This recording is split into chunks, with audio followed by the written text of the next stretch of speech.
WrestleMania से पहले का ये स्मैकडाउन काफी अच्छा था। सबसे पहले मेन इवेंट की बात करते हैं, जहां सोलो और जे उसो का मैच होता है। इसमें जे उसो स्पीयर मार के उसो स्प्लैश मारते हैं, लेकिन तब जिमी उसो आकर उनको मारने लगते हैं, जिससे ये मैच डिस्क्वालिफिकेशन से खत्म हो जाता है। फिर जब सोलो जे उसो को समोन स्पाइक मारने जा रहे थे, तब कोडी रोड्स और सेथ रॉलिंस जे उसो को बचाने के लिए आते हैं। फिर कोडी रोड्स अपनी बेल्ट निकालते हैं। वो बेल्ट वही थी जिससे द रॉक और रोमन रेंस ने कोडी रोड्स और सेथ रॉलिंस को मारा था। कोडी रोड्स उस बेल्ट से जिमी उसो और सोलो को मारते हैं। फिर दोनों रिंग से निकल जाते हैं, लेकिन जे उसो जिमी उसो को फिर से रिंग में भेजते हैं। फिर कोडी रोड्स उनको क्रॉस रोड्स मारते हैं, सेथ रॉलिंस उनको बेल्ट से मारते हैं और आखिर में जे उसो उनको उसो स्प्लैश मारते हैं। फिर कोडी रोड्स कहते हैं कि रेसलमेनिया नाइट 1 में वे और सेथ रॉलिंस द रॉक को ऐसा मारेंगे कि उनका ईगो निकल जाएगा, और फिर रेसलमेनिया नाइट 2 में वे रोमन रेंस को डिथ्रोन करेंगे,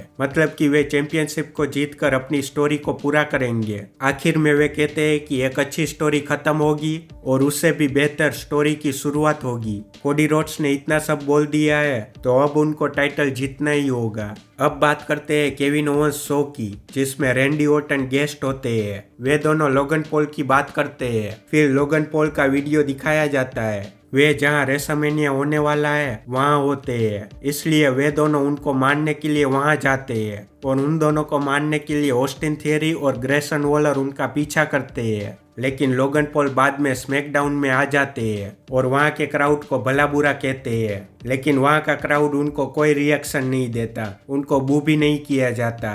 खैर, उनको लग रहा था कि ऑस्टिन थियरी और ग्रेसन वॉलर रैंडी ऑर्टन और केविन ओवेंस को मार रहे होंगे, लेकिन वे दोनों रिंग के नीचे से निकलते हैं और अपनी फिनिशर्स लोगन पॉल को मारते हैं। इस स्टोरी लाइन में अब तक केविन ओवेंस और रैंडी ऑर्टन दोस्त की तरह रहे हैं, जिसे शायद रेसलमेनिया में किसी गलती की वजह से उनकी लड़ाई होगी, जिसका फायदा लोगन पॉल उठाकर मैच को जीत लेंगे।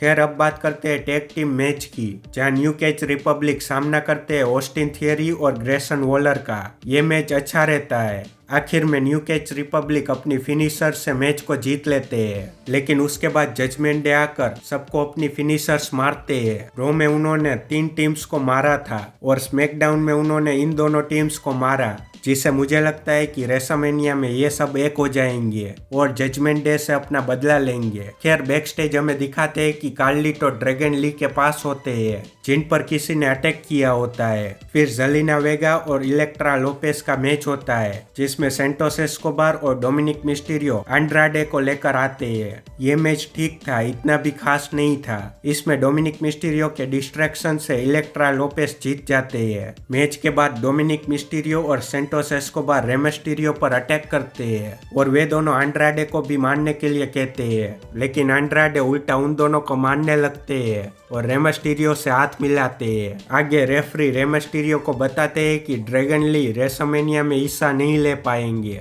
जिसे एंड्राडे कहते हैं कि चिंता मत करो, मैं तुम्हारा पार्टनर बनूंगा। फिर कार्लिटो वहां पर आते हैं और जब उनको पता चलता है कि एंड्राडे रे मिस्टीरियो के पार्टनर बनेंगे, तब वे थोड़ी देर कुछ नहीं कहते। मुझे लगता है कि कार्लिटो ने ही ड्रैगन ली पर अटैक किया होगा, क्योंकि पिछले हफ्ते रे मिस्टीरियो ने कार्लिटो की जगह ड्रैगन ली को अपना पार्टनर बनाया था, और इससे पहले भी जब सेंटोस एस्कोबार का मैच कार्लिटो के साथ सर्वाइवर सीरीज में होने वाला था, तब उसमें भी ड्रैगन ली ने कार्लिटो की जगह ली थी, इसलिए शायद उन्होंने ऐसा किया होगा। लेकिन अब एंड्राडे रे मिस्टीरियो के पार्टनर बने हैं, तो शायद कार्लिटो रेसलमेनिया में हील टर्न कर सकते हैं। पहले मैं इस मैच के लिए एक्साइटेड नहीं था, लेकिन अब मुझे देखना है कि आगे क्या होगा। शो में फाइनल टेस्टामेंट और बॉबी लेस्ली की टीम के वीडियोस भी दिखाते हैं, जिसमें दोनों टीम्स उनके रेसलमेनिया के मैच को हाइप करते हैं। शो में एले नाइट का प्रोमो भी था, जिसमें उनसे एक लाइन बोच हो गई थी, लेकिन उन्होंने फिर अच्छा रिकवर किया और कहा कि एजे स्टाइल्स को उन्हें थैंक यू कहना चाहिए, क्योंकि उन्होंने एजे स्टाइल्स को फिर से इंटरेस्टिंग बनाया है और रेसलमेनिया में पूरी दुनिया को पता चल जाएगा कि ये किसकी गेम है, एलए नाइट की।